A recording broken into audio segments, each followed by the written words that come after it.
What's up, folks? My name is Trill, better known as Budget Bill, and today I want to provide some additional information regarding the new proposed bill that should be voted on later this week.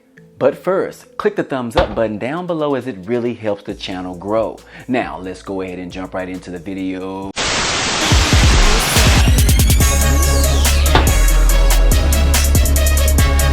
What's up, folks, and thanks for sticking around. So we all know that we are in the process of finalizing the phase 4 of the stimulus proposal, which is known as the HEROES Act. I previously made a video that covered the HEROES Act regarding Americans receiving a big fat stimulus check of $1,200 and up to $6,000 for families of 5 people. If you didn't get to check that video out, I will include a link in the description down below. Well, this HEROES Act proposal includes over 1,800 pages, and they're not all about receiving the big fat stimulus check.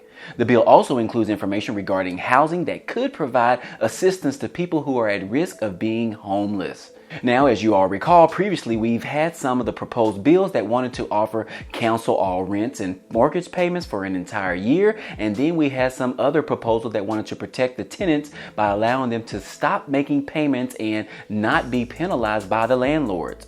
And speaking as a landlord myself, I must say that those proposals were pretty dang on stupid, but I might be biased. Now, in the HEROES Act proposal, it kind of talks about the additional measures in regards to the housing and rents and mortgages. For starters, they are putting a rent freeze for payments for up to 12 months, which means the tenant can live in the home rent free for up to 12 months. Then, according to the proposal, you have to give the tenant a 30 days notice to vacate the property. So potentially the tenant has up to 13 months of free rent.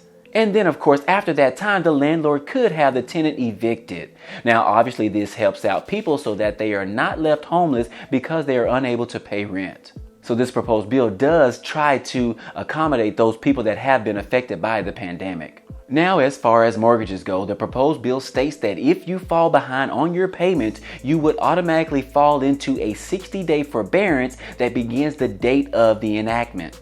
This would prevent you from being considered as delinquent by the lender. And then if you need more assistance with making a mortgage payment, you can request an additional forbearance for up to 12 months. And during that time, all fees will be waived. And then there are some other steps in the proposed bill that would prevent your lender from initiating a foreclosure on you for up to 180 days after this has been enacted. Now, in regards to the escrow accounts on mortgages that typically include a portion of your property taxes, insurance, and HOA dues, while you are under the forbearance with your lender, the proposed bill states that the lender shall pay for those fees for you. But it also says that the lender may offer a loss mitigation option that could A, reduce the principal and interest payments, B, defer your escrow payments, and C, forgive all escrow advances. Now, obviously, the forgiving part would require documentation indicating that the homeowner can no longer resume mortgage payments.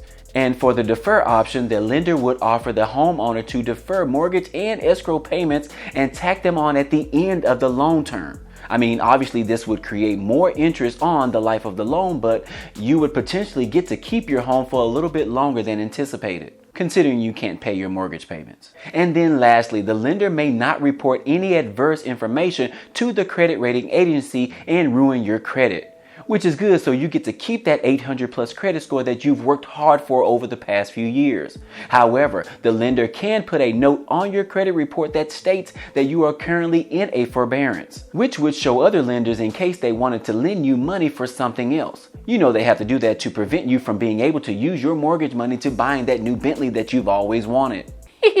Now, all of this information is very important to me as I am a landlord of 3 properties and in the process of buying 2 more properties this year. This makes me feel a little bit worried as I apply more leverage from banks in order to buy more properties. Knowing that I could get a tenant in a new property and they can use the HEROES Act benefits to escape paying rent every month is very daunting to me. Not sure if I want that type of headache, especially with new properties being acquired. I might have to wait until this stimulus phases are over and done to see exactly what my risk will be going forward.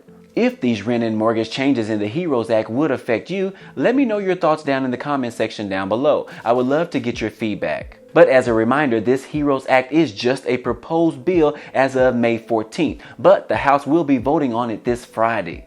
So I will definitely be watching for any updating news towards this bill. Now, if you found value in this video, please give us a like, as it definitely helps out the growth of this channel. Also, if you haven't subscribed to the channel yet, what are you waiting for? This is a great time to click on the subscribe button down below, as well as the bell next to it, so you can be notified every time I upload new content. Other than that, hey, I appreciate you guys watching, and I hope to see you on the next video. Peace.